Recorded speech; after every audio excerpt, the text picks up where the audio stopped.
O Senhor esteja convosco. Ele está no meio de nós. Proclamação do Evangelho de Jesus Cristo segundo Lucas. Glória a vós, Senhor.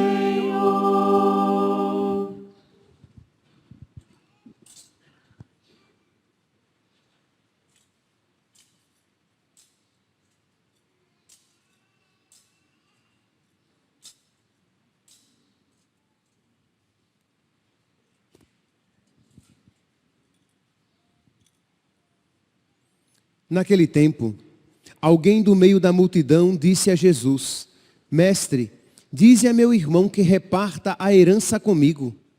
Jesus respondeu: Homem, quem me encarregou de julgar ou de dividir os vossos bens? E disse-lhes: Atenção, tomai cuidado contra todo tipo de ganância, porque mesmo que alguém tenha muitas coisas, a vida de um homem não consiste na abundância de seus bens. E contou-lhes uma parábola.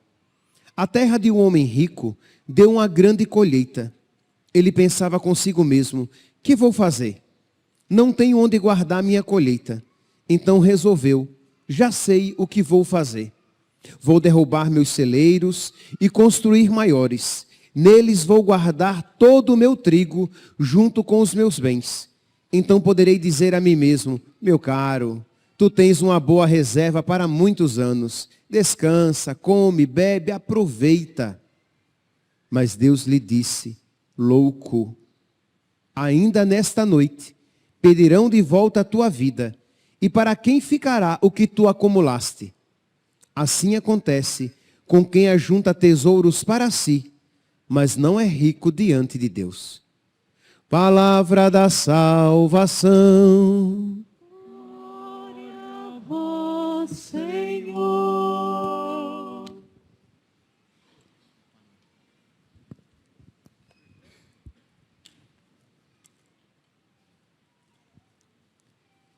Caríssimos irmãos e irmãs, estamos celebrando o 18º domingo do tempo comum.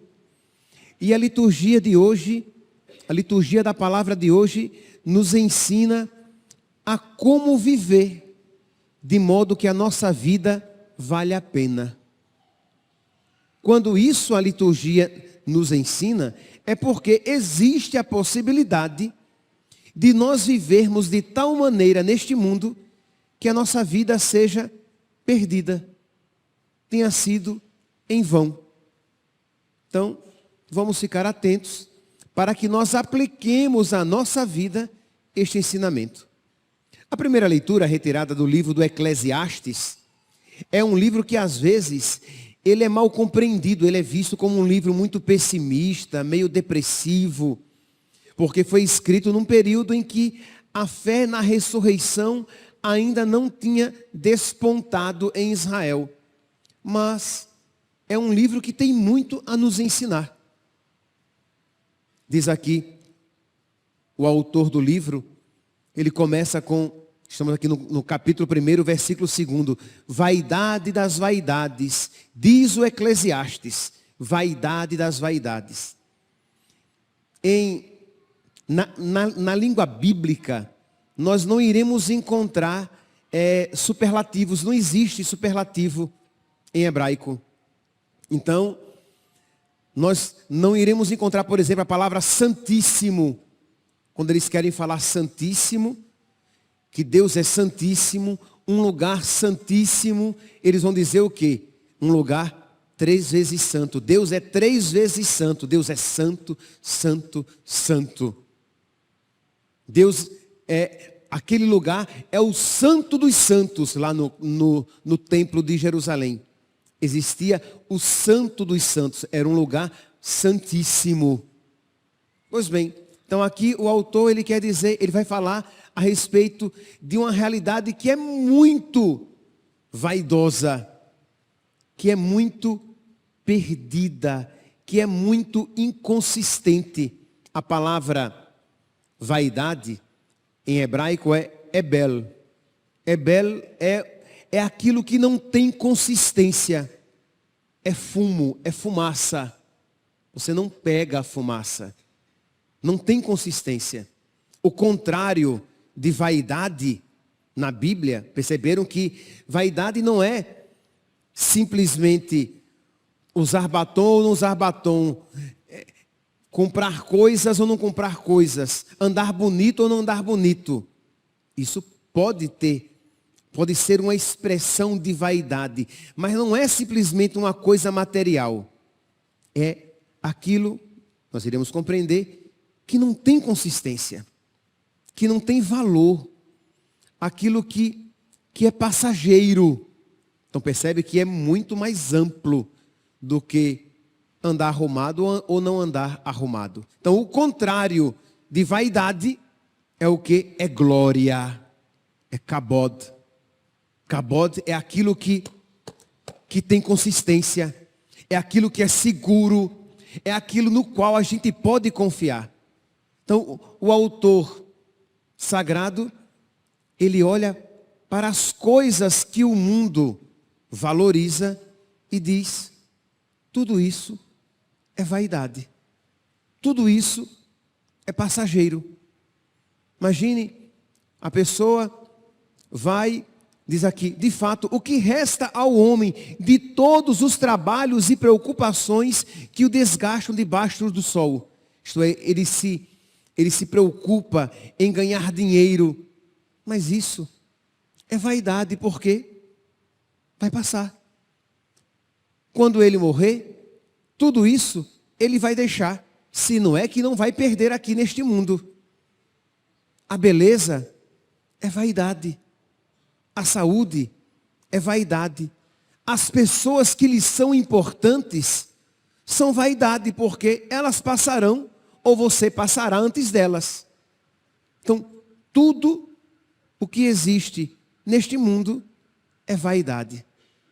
Mas isso, meus santos, não é uma visão pessimista para desvalorizar a vida, mas é para nos dar sabedoria, para que nós saibamos fazê-la valer a pena. Então, o que é que não é vaidade? Aquilo que tem valor eterno. Na semana passada, nós ouvíamos a oração coleta da missa, que rezava assim: ó Deus, sois o amparo dos que em vós esperam, e sem vosso auxílio ninguém é forte, ninguém é santo. Redobrai de amor para conosco, para que, conduzidos por vós, usemos de tal modo os bens que passam, que possamos alcançar os que não passam. Então, as coisas deste mundo que em si são passageiras, se nós as usarmos para que nós nos aproximemos de Deus, elas têm valor.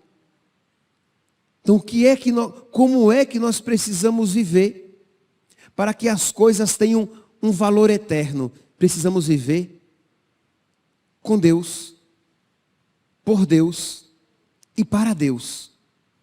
Tudo aquilo que nós fizermos, devemos ter esta meta de alcançar as realidades que não passam, porque aquilo que neste mundo se encontra é passageiro. O salmo de hoje, ele vai dar mais um passo nessa realidade. Diz aqui: eles passam como o sono da manhã, são iguais à erva verde pelos campos. De manhã ela floresce vicejante, mas à tarde é cortada e logo seca. ensinai-nos a contar os nossos dias e dai ao nosso coração sabedoria. Aqui, meus irmãos, ensinai-nos a contar os nossos dias significa refletir a respeito da brevidade da minha vida. Ensinai-nos a contar os nossos dias. E aí sim, o nosso coração vai adquirir sabedoria. Quando você vive sob a luz desta realidade, isto é, eu vou passar, eu vou morrer. Tudo isso que nós conhecemos ou que possuamos, tudo isso nós deixaremos. Será que a minha vida, eu a tenho vivido de uma maneira a alcançar a eternidade? Ou eu tenho vivido loucamente como se fosse existir neste mundo para sempre? Ou tenho vivido sem pensar na morte, sem pensar nas consequências eternas das minhas escolhas neste mundo? Meus irmãos, pode ser uma palavra que aparente uma certa distância, mas não. É uma palavra muito atual. No mundo em que as pessoas buscam as vaidades, e compreendamos, eu estou falando de quê? Daquelas coisas que não têm consistência em si mesmas. Daquelas coisas que se autorreferenciam. Então uma pessoa que busca a saúde para ser saudável, simplesmente, e desfrutar o máximo da sua saúde e da sua vida. Não. Uma pessoa que busca ser saudável, porque, por exemplo, ele é pai, ela é mãe, e quer ser um dom para a vida dos seus filhos, por amor a Deus. Sabe que isso agrada a Deus, então eu quero servir a Deus, servindo a minha família. Ou você jovem, que quer ser saudável, porque você quer viver muito neste mundo, se esta for a vontade de Deus, para glorificá-lo nesta vida, e realizar aquilo para o qual você foi chamado. Percebe que a situação aqui muda de figura. Não é uma pessoa que busca as coisas por elas mesmas, mas as busca com uma finalidade sobrenatural. Você procura ter um bom emprego, progredir na vida. Sim, para ter uma vida confortável, também sim. Mas sempre de uma maneira tal que aquilo que você possui, não só não o afaste de Deus, como de Deus o aproxime. Como você glorifique a Deus também com aquele seu trabalho. Neste sentido, então, você pode e deve viver passando, como diz aqui, usando as coisas que passam para abraçar as que não passam. Então você vai procurar viver a sua vida, você é jovem, você vai estudar, você vai futuramente namorar para casar, ou você vai entrar no seminário, você vai entrar na vida religiosa, ou você vai se consagrar a Deus aqui neste mundo, vivendo aquilo que existe de bom neste mundo, mas sempre com os olhos no alto. Tudo é bom se me aproxima do bem por excelência, que é Deus. E tudo é mal, mesmo que me pareça bom. Tudo é mal se me afastar do bem por excelência, que é Deus. Este mesmo livro do Eclesiastes vai dizer, né? Neste mundo há tempo de nascer, tempo de morrer, tempo de plantar, tempo de colher, tempo de falar e tempo de calar. Percebe que neste mundo tudo está nessa constante alternância, nessa constante mutabilidade. As coisas são mutáveis, elas estão mudando, como nós também. Um dia, eu era jovem, quando cheguei a esta paróquia não tinha um cabelo branco, agora tudo é mutável. As coisas vão passando. Mas se você se gastou e desgastou por algo que valeu a pena, você é um bem-aventurado. Mas se as mutabilidades da sua vida o levaram para longe de Deus, quão triste você é, quão fugaz é a sua vida, quão sem sentido é a sua existência. Por quê? Porque foi fundada em vaidades. Ruiu. Porque vaidade é aquilo que não tem consistência. Na segunda leitura de hoje, retirada da carta de São Paulo aos Colossenses, São Paulo vai nos ensinar a viver a vida de tal modo que ela não seja vaidade. Nós vimos aqui em que consiste uma vida fundada na vaidade. Vaidade das vaidades, tudo é vaidade.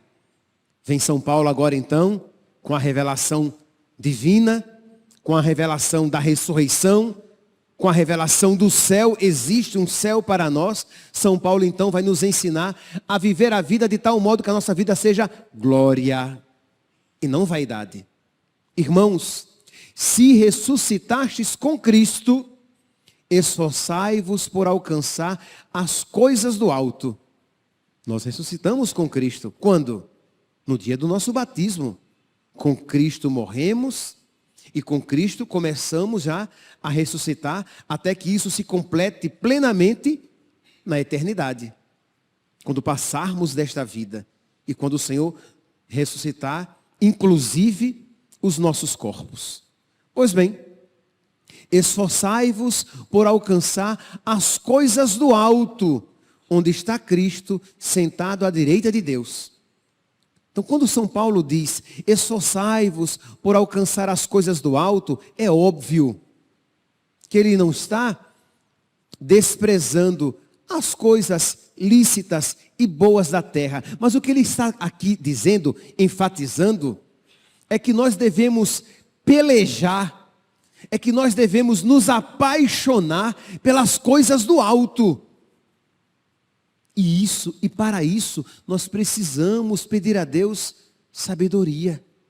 Senhor, abri os meus olhos para que eu veja. Abri os meus olhos para que eu deseje o que verdadeiramente importa.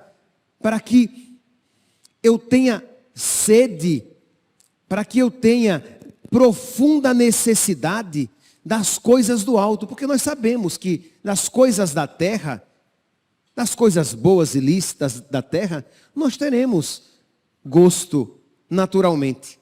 Quem é que não gosta de uma boa comida? Quem é que não gosta de uma casa confortável? Quem é que não gosta de um bom emprego?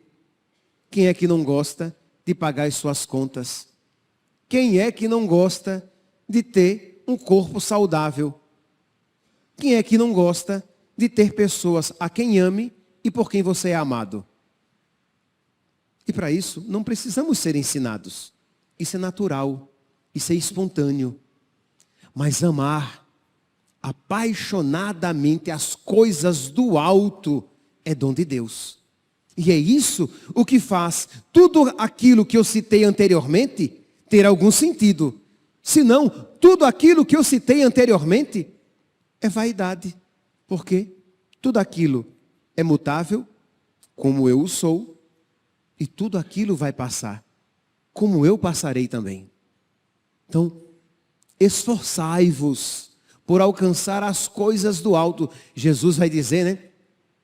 Em João capítulo 6, versículo 27, trabalhai pelo alimento que não passa. Esforçai-vos por passar pela porta estreita. Então, este mesmo ensinamento, e pelo amor de Deus, eu espero aqui não estar falando, e você ouvindo assim com cara de quem passou, e nem todo mundo aqui, e a grande maioria não passou a noite em vigília, com a cara de quem está com sono, porque passou a noite na vigília. Não, abra o olho, acorda, e peça, Senhor, dá-me essa sabedoria, Senhor. Eu quero, Senhor, viver a minha vida de tal modo que ela vale a pena. Eu quero viver a minha vida, Senhor, fundada não em vaidades. Ajuda-me, Senhor, porque eu sou nécio. Eu sou estreito de inteligência. Eu sou burro. Eu não sou sábio. Ajuda-me, Senhor, porque o pecado turvou a minha inteligência. Turvou a minha visão. De modo que eu não vejo as coisas com clareza. Mas na tua luz, eu posso ver a luz. Eu posso ver as coisas que verdadeiramente são iluminadas. Ajuda-me, Senhor.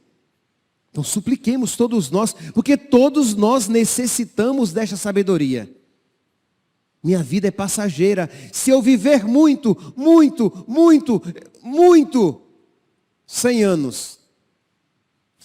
90% daqui não vai viver até 100 anos, tá? 90% daqui vai morrer antes. Não vai chegar a 100 anos. Quiçá 90, que eu não acredito. Nós vamos morrer antes. E o que serão? Seria otimista, tá? Fique muito feliz com isso que eu estou dizendo, tá?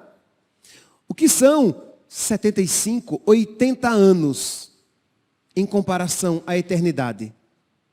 Nada. Um grão de areia que você perdeu, a vida que verdadeiramente importa, por uma eternidade de tormento. Livre-nos, Deus. Livre-nos, Deus. Ensinai-nos a contar os nossos dias e dai ao nosso coração sabedoria. Escreva isso. Cole na porta da sua geladeira, do armário lá do seu banheiro, se você ainda tem armário, senão no espelho do seu banheiro, do seu guarda-roupa. Todas as vezes que você for lá pentear os seus cabelos, olhar a sua cara enrugada, sua boca quase que desdentada, você vai rezar. Ensinai-nos a contar os nossos dias, Senhor. E dai ao nosso coração sabedoria. A minha vida vai passar, Senhor. E ao invés de você se deprimir, muito mais você vai se alegrar.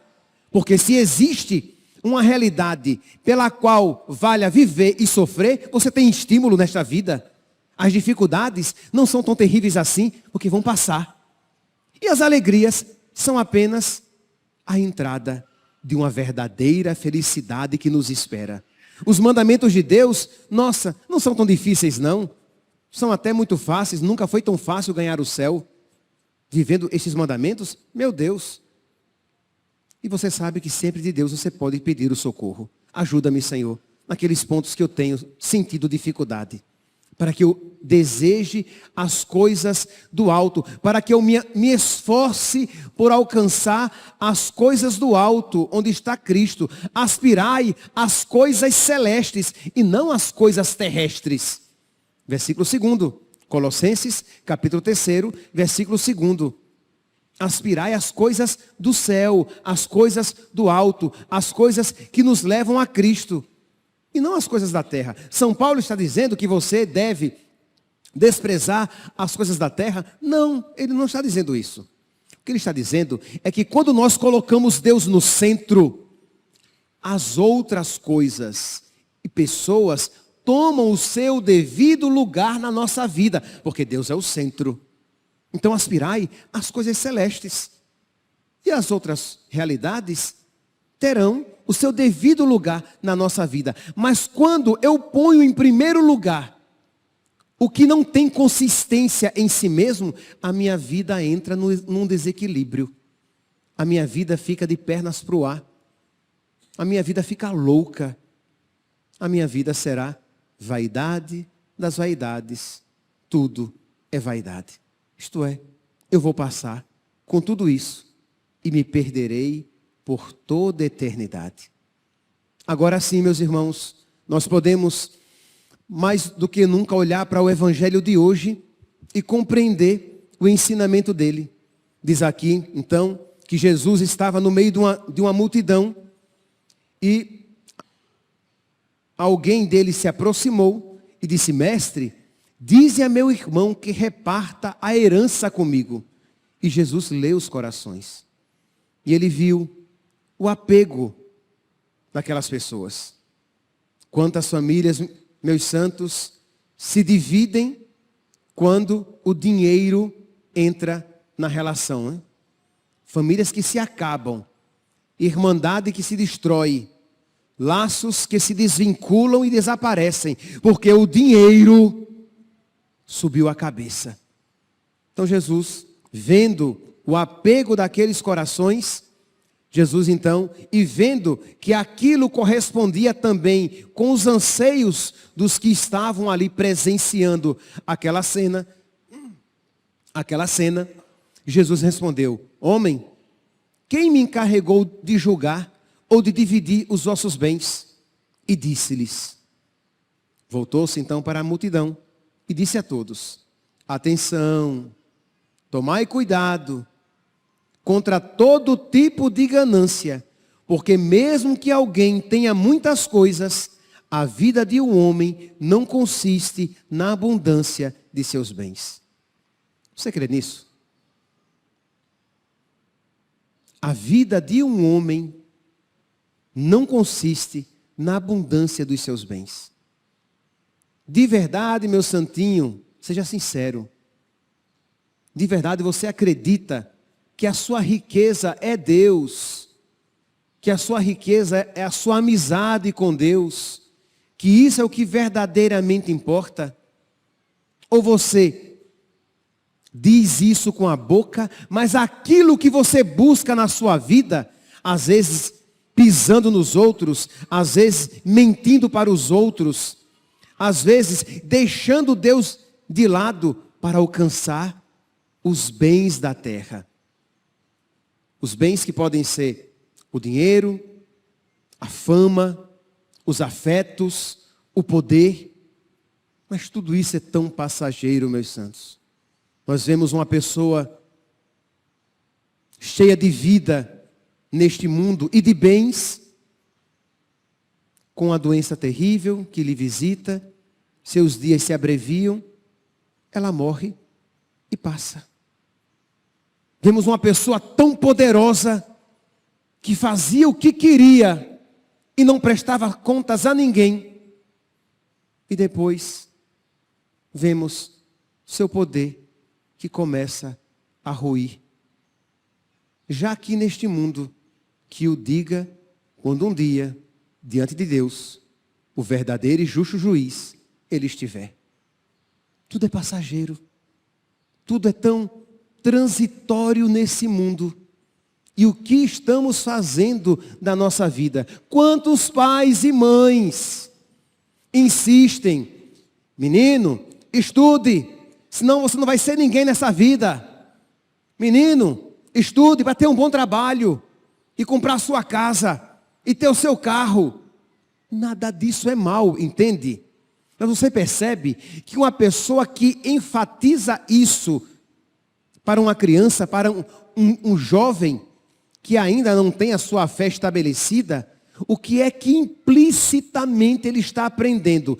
Isto é o bem pelo qual vale a pena se sacrificar.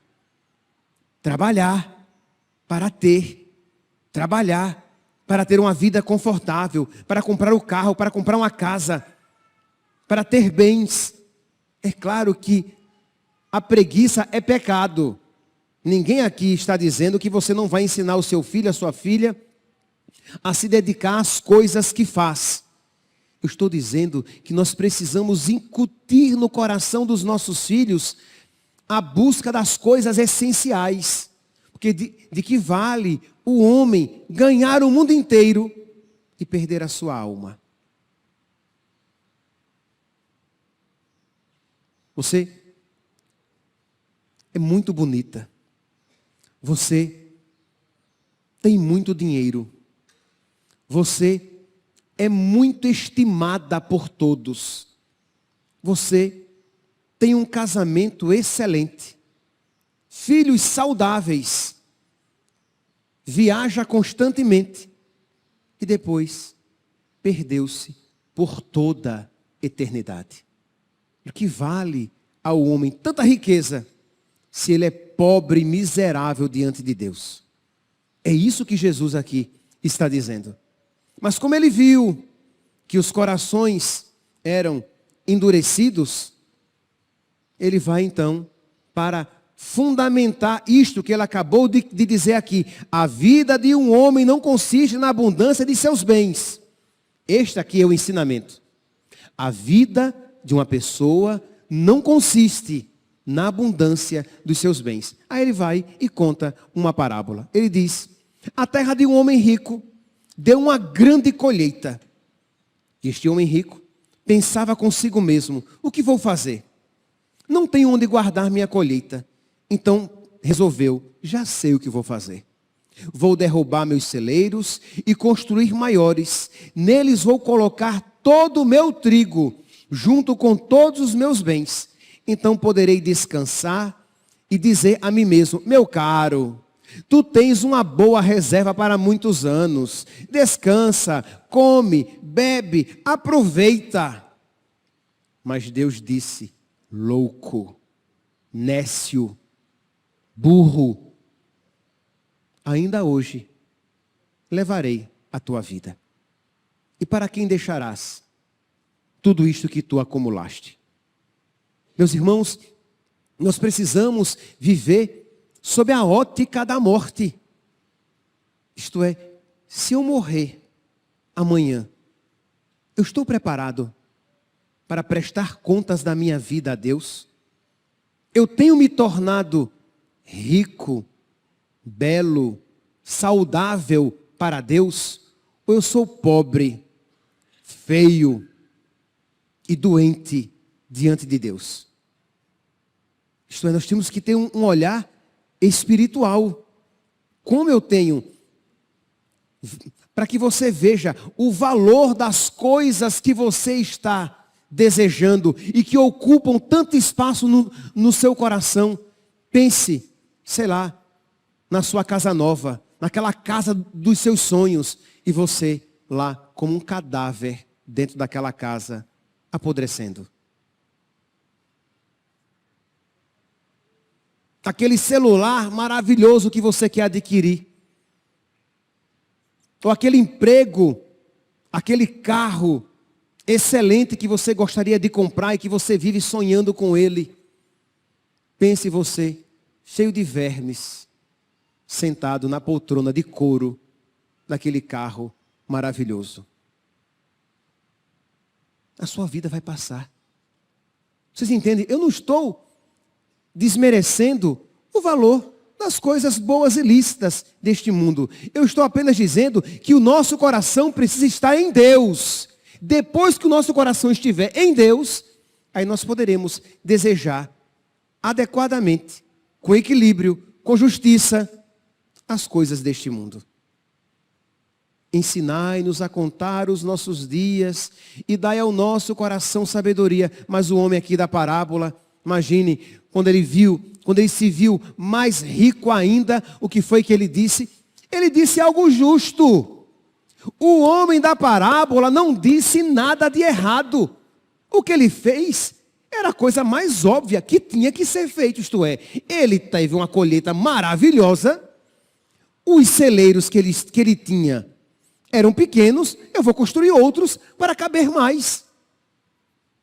Deus não disse: ladrão, roubaste os outros. Não, Deus não disse isso. Ele não roubou ninguém. Ele trabalhou duro. Ele trabalhou duro noite e dia. Mas ele não disse: ô Senhor, obrigado. Não teve nenhuma praga que comprometesse a minha colheita. Ô Senhor, obrigado. A chuva veio no tempo certo, na medida certa. Muito obrigado, Senhor. O Senhor me deu tanto. Eu vou também ajudar os outros. Porque não é justo que eu fique feliz sozinho, já que o Senhor me deu tanto. Percebe? Mudou de figura. Uma pessoa que recebeu, referenciou a Deus, foi Deus que me deu, Deus me ajudou, Deus não deu a praga, Deus deu a chuva, Deus me deu esses campos, eles produziram abundantemente. Agora eu quero ser dom de felicidade para os outros também. Não, ele nem sequer rezou, ele disse: meu caro. Ele se autorreferencia o tempo todo. É ele é o cara. Não tem Deus. Ele fala consigo mesmo. Está rezando para si mesmo. Meu caro, como é que diz aqui? Tu tens uma boa reserva para muitos anos. Descansa, come, bebe, aproveita. E Deus diz, louco, ainda esta noite pedirão de volta a tua vida. E para quem ficará o que tu acumulaste? Assim acontece com quem ajunta tesouros para si mesmo, mas não é rico diante de Deus. Meus irmãos, nesta Santa Missa, diante desta palavra, peçamos a Deus que nos dê sabedoria, para que diante de cada escolha na nossa vida, nós tenhamos Deus diante dos nossos olhos e nos perguntamos, e isto? Que relação tem com Deus? Que valor de eternidade tem isso? Eu acredito que muitos aqui participaram da vigília. Ora, se você participou da vigília, você de alguma maneira, você aplicou este ensinamento. Isto é, em si, perder algumas horas de sono é um mau negócio. Mas se os seus olhos estão na eternidade, nossa, eu estou fazendo isso por amor a Deus. Eu estou fazendo isso por amor. Eu estou fazendo isso por amor aos sacerdotes, com amor aos sacerdotes, porque eu quero que esses meus pais espirituais, ministros da Igreja de Cristo, sejam santos e possam fazer muito bem para o povo de Deus, ganhar muitas almas. Percebe que a sua visão é espiritual, não é uma visão carnal, de modo que você está desejando as coisas do alto, as coisas do céu. Valeu a pena, mesmo que o corpo esteja cansado, mesmo que o dia de hoje seja um dia meia boca, não vai ser um dia muito produtivo, não dá nem para fazer muita coisa hoje, porque está um pouquinho de dor de cabeça, mesmo que eu durma durante o dia, nunca é como durante a noite, é um sono meio chinfrinzinho, mas eu fiz a escolha certa. Eu louvei a Deus com a minha vida. Eu me apliquei para os bens espirituais. Deus se alegrou e Deus olhou para mim e disse, bem-aventurado, bem-aventurada, sensato, sensata, escolheste a melhor parte. Não vai dizer a nosso respeito neste ponto, louco, louca, não sabes o que fizeste. Não, escolhemos a melhor parte. Que hoje então, meus irmãos, iluminados por esta palavra e com a intercessão de tantos santos e santas que buscaram as coisas do alto, que se empenharam pelas coisas do céu, que eles intercedam por nós, para que nós também nos apliquemos nesta vida a ser belos, saudáveis e ricos para Deus, e não primeiramente para os homens. Louvado seja nosso Senhor Jesus Cristo. Para sempre seja louvado. De pé, proclamemos a nossa fé. Creio em Deus Pai, Todo-Poderoso, Criador